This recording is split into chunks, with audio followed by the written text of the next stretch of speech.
দেখুন নির্ভীক বাবু, আমার ঠাম্মুর ঝুড়িতে কিন্তু আরো একটা কথা আছে। ঠাম্মু বলে কথা কিছু কিছু বুঝে নিতে হয়, সে তো মুখে বলা যায় না। এই এটা তো গানের লাইন। তো ঠাম্মু ঝুড়িতে বুঝি গান থাকতে নেই? কিন্তু আমি তো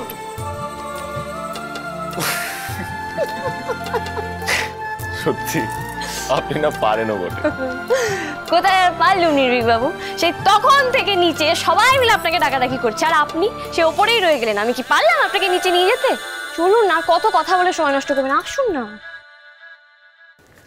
এবার যাও, ওই একটা কথা মাথায় ঢোকালে, যতক্ষণ শ্বাস ততক্ষণ আস। আরো একটা কথা আছে, সেটাও আপনি মাথায় ঢুকিয়ে নিন। কি? এই যে আপনি বললেন আপনার জন্য অন্যের ক্ষতি হচ্ছে, সবাই কিন্তু অন্য নয়, কেউ কেউ নিজেরও হয়। আপনার জন্য আমার কোনো ক্ষতি হয়নি, ওই গয়না কটা চলে গেছে বলে আমি মোটেও সর্বশান্ত হইনি। ওই গয়নাগুলো আমার সব নয়, তাই এই কথাটা আপনি আপনার মাথা থেকে বের করে দিন।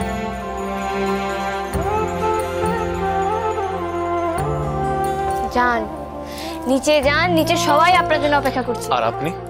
আমি যাবো, আমার হাতে কয়েকটা কাজ আছে, আমি সেরেই যাচ্ছি, আপনি যান না।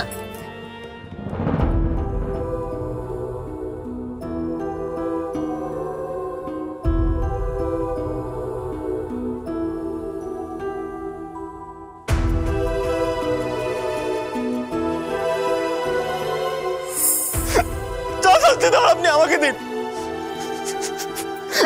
আপনার কাছে হাত জোর করে রিকোয়েস্ট করছি, ওনার গয়নাগুলো ওনাকে ফিরে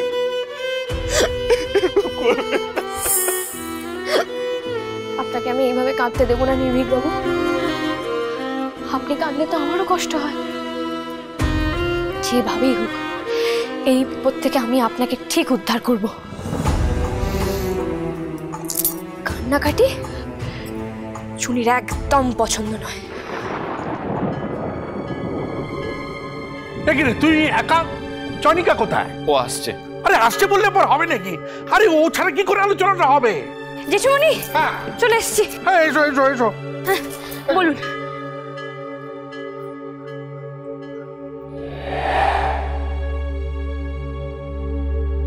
আচ্ছা আমি একটা কথা বলবো, সবাই সেই কথাগুলোকে মন দিয়ে শোনো। আমি ভেবেছিলাম যে আমাদের এই বাড়িটা বিক্রি করব, কিন্তু এই বাড়িটার তো একটা ভূতের বদনাম আছে, সেই জন্য বাড়িটার দামও খুব বেশি পাবো না। ওদেই তোর ভাবনা চিন্তা। আমি সেই প্ল্যানটা বাতিল করলাম। এখন অন্য কোনো উপায় তো বার করতে হবে। হ্যাঁ তাহলে চলবে কি? মানে আমার মাথায় না কোনো ভাবনা আসছে না। এখন টাকা জোগাড় করার ব্যাপারে তোমরা কে কি ভেবেছো সেটা জানাও। জেঠুমনি বলছি, বাড়ির সবাই মিলে এটা কি সত্যি করতে পারে? না মানে অ্যামাউন্টটা তো কম নয়। আরে 5 করেই তো 50 হয় নিরু। এই নিরু চুপ, তুই একটাও কথা বলবি না। কমল, তুই তো এই বাড়ির বড় ছেলে, আচ্ছা এই ব্যাপারে তুই কি ভেবেছিস? কোঅপারেটিভ করো। হ্যাঁ মানে সবাই মিলে কিছু কিছু করে কন্ট্রিবিউট করুক। যেমন ধরো মা, ছোট মা, মেজো মা, এদের গয়নাগাটি যা আছে এরা দিক। আমার কাছে তো এফডিতে কিছু টাকা জমানো আছে, আর ওই মধুজার যা গয়নাগাটি আমার কাছে আছে সেগুলো সব আমি দিয়ে দেবো। আমার গয়নাও নিক না, আমি তো রাজি আছি, আমি তো বলেওছি। আমার গয়না সব নিয়ে নাও, আমার দরকার নেই গয়না।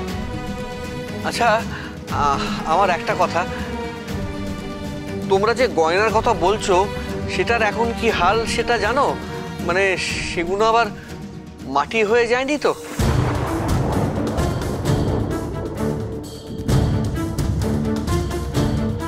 হ্যাঁ বাবা, এটা কিন্তু তুমি ঠিক বলেছো, আগে না সেটা একবার দেখা দরকার। মানে বুদ্ধিমাকে তো বিশ্বাস নেই।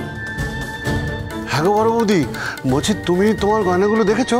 হ্যাঁ হ্যাঁ ঠিকই আছে। আমিও তো দেখেছি, এখনো সে গয়না সোনারই আছে। কালই গল্টে রেখে আসবো যাতে ওটা মাটি না হয়। বড়দা আমি বলছিলাম যে গয়না নিয়ে কিছু করার আগে একবার ভাবা উচিত যে ওগুলো আবার মাটি করে দেবে না তো। কিন্তু পুরুষ দেখ, এই ছাড়া তো অন্য কোনো উপায়ও নেই।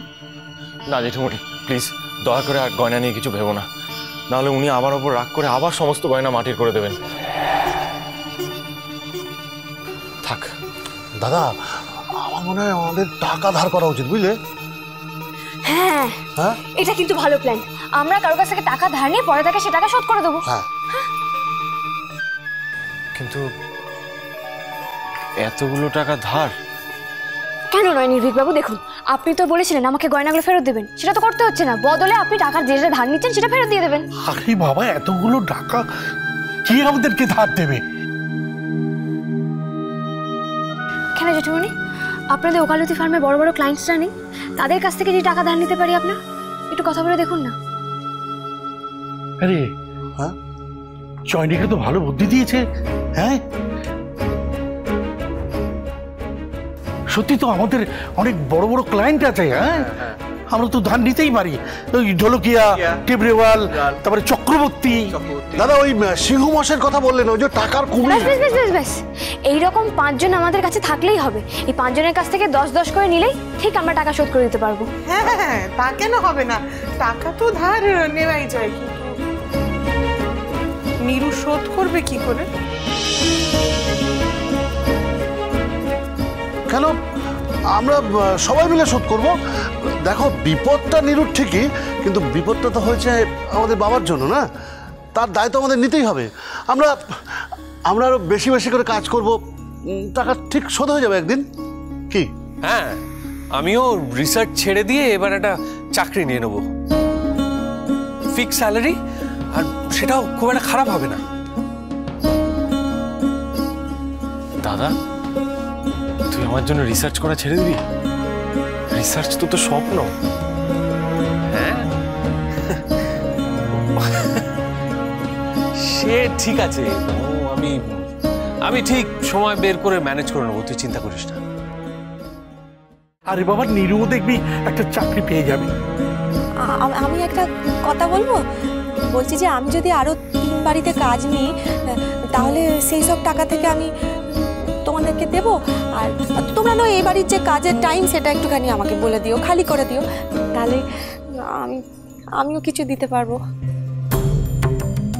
তুমি কেন এত ভাবছো অপ্সরা দিদি? আমি তো আছি, আমি তোমার সব কাজ একা করে দেবো। না না, তা কেন? তুমি একা কেন সব কাজ করবে? আমরা সবাই মিলে কাজ করব। আমি আপনাদের একটা কথা বলছি, ওই হারিয়ে যাওয়া টাকাটা একদিন ঠিক নিজের জায়গায় ফিরে আসবে, দেখবেন। তাই নাকি রে ভাইয়া? এই তো একটা পরিবার, একজনের বিপদে সবাই মিলে ঝাঁপিয়ে পড়বে, সাহায্যের হাত বাড়িয়ে দেবে। জেঠুমনি, আপনি আমাকে 5 জনের নাম্বার দিন, আমি ফোন করে দিচ্ছি। তুমি ফোন করবে? হ্যাঁ, আমি ফোন করব। দেখুন, আমার মতো ভালো পিয়ে কিন্তু আপনি কোথাও পাবেন না বলে দিলাম। এটা কিন্তু একদম ঠিক কথা বলেছে। আমি তোমাকে ফোন নাম্বারগুলো দিচ্ছি না। আমি বরং এক কাজ করি, আমি ওদের ফোন করে বলি কালকে সকালে আসতে। হ্যাঁ বলো। যাও যাও যাও।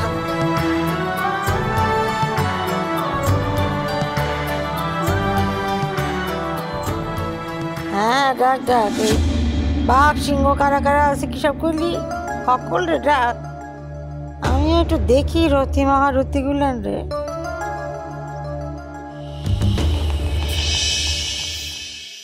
জেঠুমনি, সব ঠিকঠাক আছে তাই না?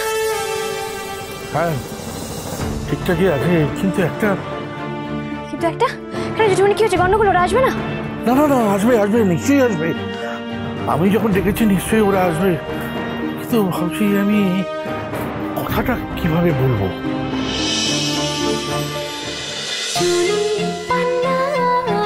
চুনি পান্না